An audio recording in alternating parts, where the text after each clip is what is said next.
First of all, before we begin, I know we don't celebrate Thanksgiving here in Spain. However, I do. Why? Because I lived 27 years in beautiful California, and it was my favorite holiday when I lived in the States. Anyways, today I'm going to show you how to make 4 side dishes to take your Thanksgiving to the next level. And let me tell you, all 4 of these side dishes are so easy to make, and they're made with simple everyday ingredients. But the best part, they're all loaded with flavors. We're talking restaurant quality dishes that are guaranteed to be a huge hit at your Thanksgiving table. Folks, these promise to be some of the best recipes we've ever done here on the show, so let's dive right in. For our first side dish, we are making sauteed spinach with lemon and garlic. This is a very simple side dish, but it packs some serious flavors and it's guaranteed to be one of the stars of your Thanksgiving dinner table. Now to make this recipe, I'm using a 10-ounce bag of fresh spinach. I love bag spinach because it's pre-cleaned, pre-cut, and inexpensive, but if you prefer, you can use frozen spinach here. Just make sure you fully thaw it out and you drain any of the water in it. I'm also going to grab 4 cloves of garlic and chop each one into large chunks.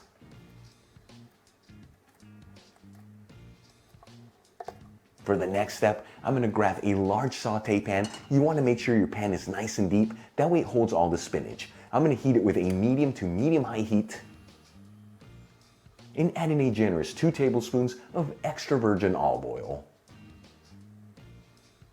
After heating the olive oil for 1 minute, I'm going to add in the chunks of garlic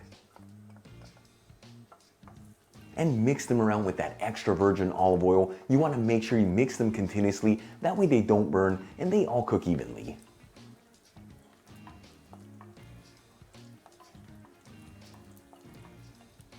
About 2 minutes after adding the garlics into the pan and they're developing a light golden color, you don't want to overcook them, otherwise they get a bitter flavor. I'm going to start adding the fresh spinach into the pan. You want to add it in there in batches, that way it doesn't overflow out of the pan. And start mixing it around with that extra virgin olive oil and those garlics, that way it easily wilts.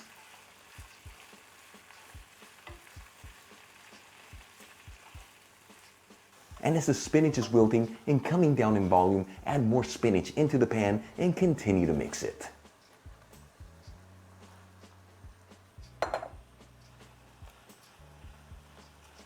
Once the last of the spinach has been added into the pan and it's fully wilted, you don't want to overcook the spinach. I'm going to squeeze in some fresh lemon juice, I would say about half a tablespoon.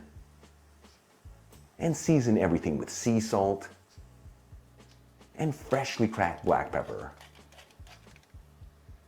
We'll give this a quick mix, that way those seasonings are evenly mixed around.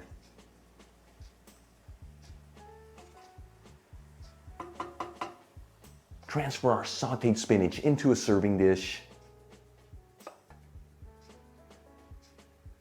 And garnish it with a couple lemon wedges. Check it out, our first side dish is done. This is what great food is all about. Basic ingredients, easy to put together, and it packs some beautiful flavors. This is a restaurant quality dish that comes together within minutes and once again guaranteed to be one of the stars of your Thanksgiving table. Moving on to our second side dish, we are making honey roasted garlic potatoes. This dish is so easy to make, but it has so many beautiful flavors. It's sweet and savory. It's absolutely delicious. Now I know for Thanksgiving, most people like to serve mashed potatoes, but trust me, try these roasted potatoes instead. They're so much easier to put together and I guarantee everyone's gonna go wild over them. Let's begin by adding in 2 tablespoons of extra virgin olive oil into a bowl.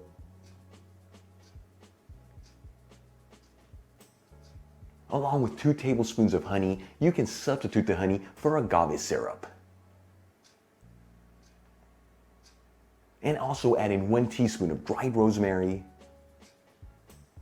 and 1 teaspoon of dried thyme. And whisk it all together until everything's well combined.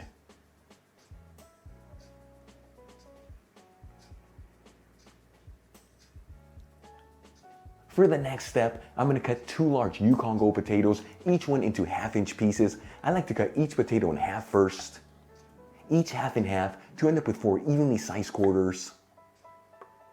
Cut the quarter right down the middle and into 1/2-inch pieces.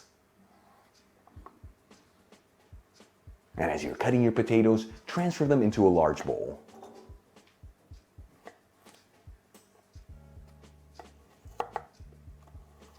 Once all the potatoes are cut and into the bowl, I'm going to add in the olive oil and honey mixture over the potatoes. And make sure you scrape up anything that's left over in that bowl. And season everything with sea salt and freshly cracked black pepper. Before we start mixing the potatoes together, I'm going to grab between 6 to 8 cloves of garlic and cut a slit on each one. You want to cut a slit on them, that way once they're fully cooked, you can easily remove the garlic clove from the skin. Add the cloves of garlic into the bowl with the potatoes and mix this all together until each piece of potato is coated in that olive oil and honey mixture.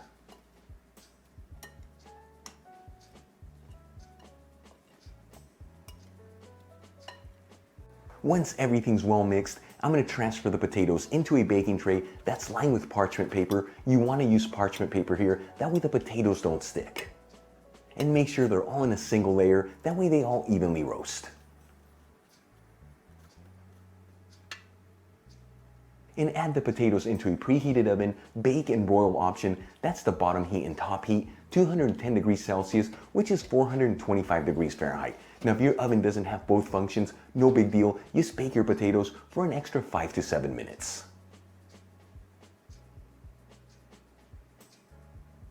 After about 30 minutes, these potatoes should be perfectly cooked. I'm going to remove them from the oven, transfer them into a serving dish,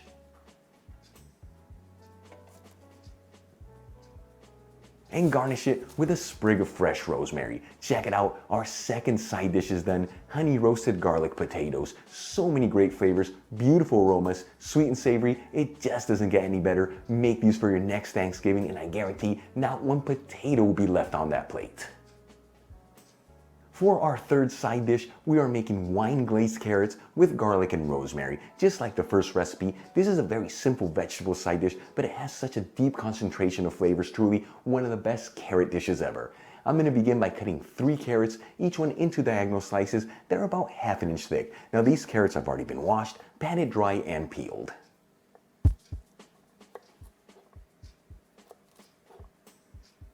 And I'm also going to grab 4 cloves of garlic and once again, cut a slit on each one. That way once they're cooked, you can easily remove them from the skin. Alright, let's start cooking our dish. I'm going to heat a large fry pan with a medium to medium-high heat and add in a generous 2 tablespoons of extra virgin olive oil. After heating the olive oil for 1 minute, I'm going to add in the cloves of garlic into the pan and start mixing them around with that extra virgin olive oil. Once again, you want to mix these around continuously, that way they don't burn and they all cook evenly.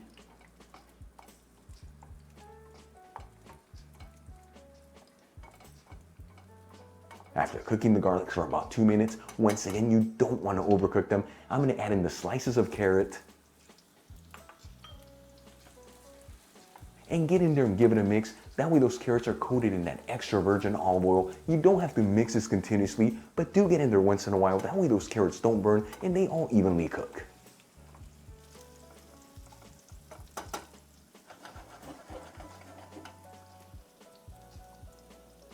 About 5 minutes after adding the carrots into the pan and they're developing a light golden fried color, I'm going to add in a generous half cup of white wine and 2 sprigs of fresh rosemary.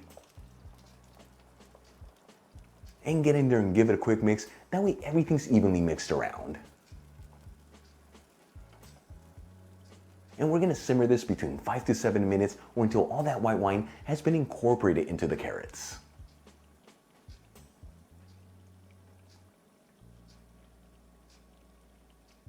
After about 7 minutes, and you can see there's virtually no white wine left in the pan, just that extra virgin olive oil, and those carrots have a beautiful glaze to them. You don't want to overcook them. I'm going to season everything with sea salt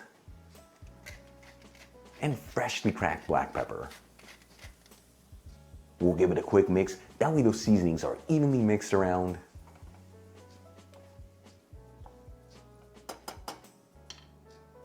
and transfer everything into a serving dish. Our third side dish is done, wine glazed carrots with garlic and rosemary. You saw this, such an easy recipe to put together, such basic ingredients, but the flavors, let me tell you, they're mind-blowing good, and the aromas coming out of this between that white wine and the rosemary is gonna bring the holidays to your home. Once again, serve this at your next Thanksgiving and everyone is gonna absolutely love it.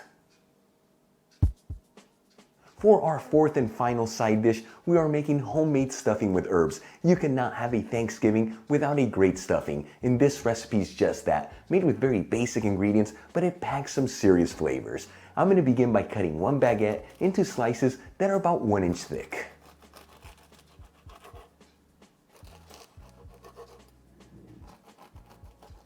Then I'm gonna cut each slice of baguette in half lengthwise, and each slice into 3 evenly sized pieces to end up with a total of 6 pieces from each slice of baguette.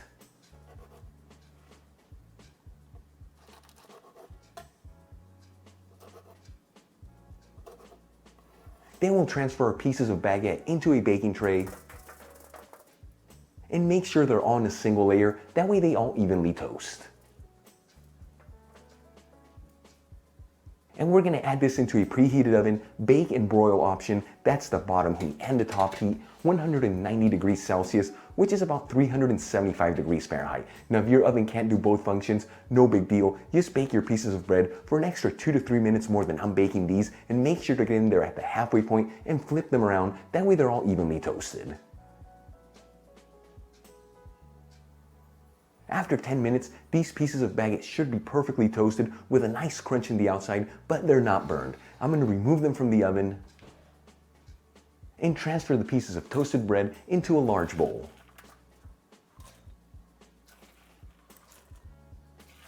For the next step, I'm going to grab a large frying pan, heat it with a medium heat, and add in a generous 2 tablespoons of extra virgin olive oil. After heating the olive oil for 2 minutes, I'm going to add in 1 onion that I finely diced and start mixing the onions around with that extra virgin olive oil. You want to mix this continuously, that way the onions don't burn and they all cook evenly.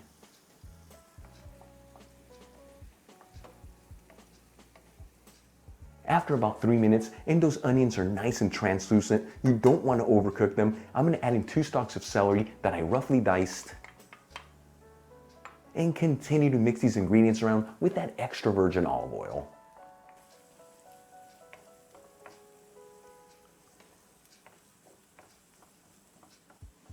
About 5 to 6 minutes after adding the celery into the pan and it's nice and soft, I'm going to add in 4 cloves of garlic that I finely minced and continue to mix these ingredients around with that extra virgin olive oil. We're only gonna go for about 30 seconds here. You don't wanna overcook that garlic. You want it to be nice and aromatic.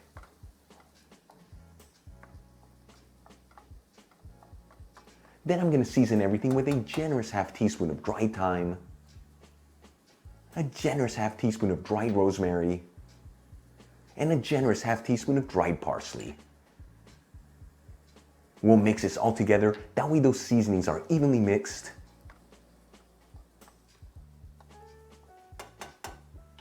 And transfer the mixture into the bowl with the toasted breadcrumbs.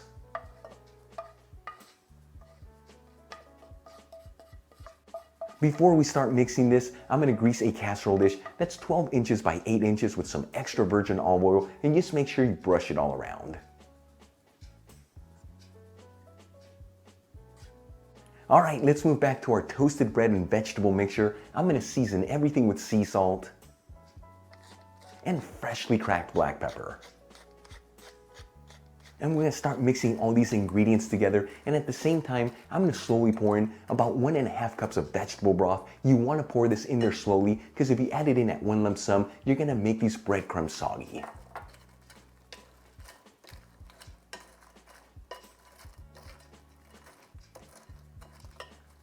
And again, make sure you slowly adding that broth into the mixture as you're mixing it. That is the secret to have a beautiful texture to your homemade stuffing.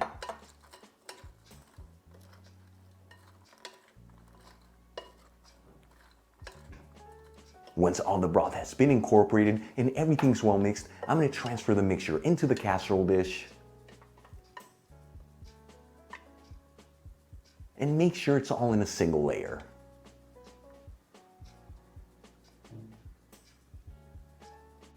We'll cover this with some foil paper, and we'll add this into the preheated oven, once again 190 degrees Celsius, which is about 375 degrees Fahrenheit.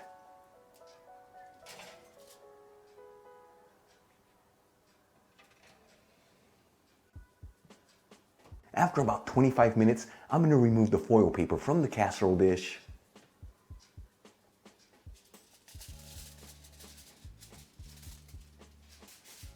And we're going to cook this for another 10 to 15 minutes. This is what's going to give this homemade stuffing that beautiful crispy texture on top.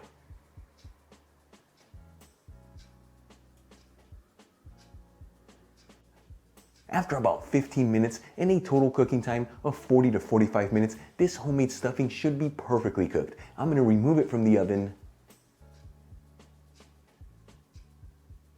and sprinkle it with some freshly chopped parsley. Check it out, our fourth and final side dish for Thanksgiving is done. Homemade stuffing with herbs. This is so much better than that pre-packaged box stuff. Plus it's so easy to make, very basic ingredients, and it's got the most incredible flavors. Make this one for your next Thanksgiving and guaranteed to be one of the best stuffings ever. You saw it, 4 beautiful side dishes, all of them so easy to make, made with everyday basic ingredients and packed with so many great flavors. Make these side dishes for your next Thanksgiving and I guarantee they're gonna be a huge hit at your dinner table. Really quick before I go, a shout out to a couple of my patrons, Joan Novak and Jesper Halum. Again guys, thank you for being patrons of Spain on a Fork. You know how much I appreciate you. For the rest of you, if you're not with me on Patreon, consider becoming one. It helps with ingredients and equipment to continue making videos like this. You'll find my Patreon link in the description box below and iCard above. If you enjoyed today's video, hit that like button. Leave me a comment below, and if you're not subscribed, smash that subscribe button. Till the next time, hasta luego.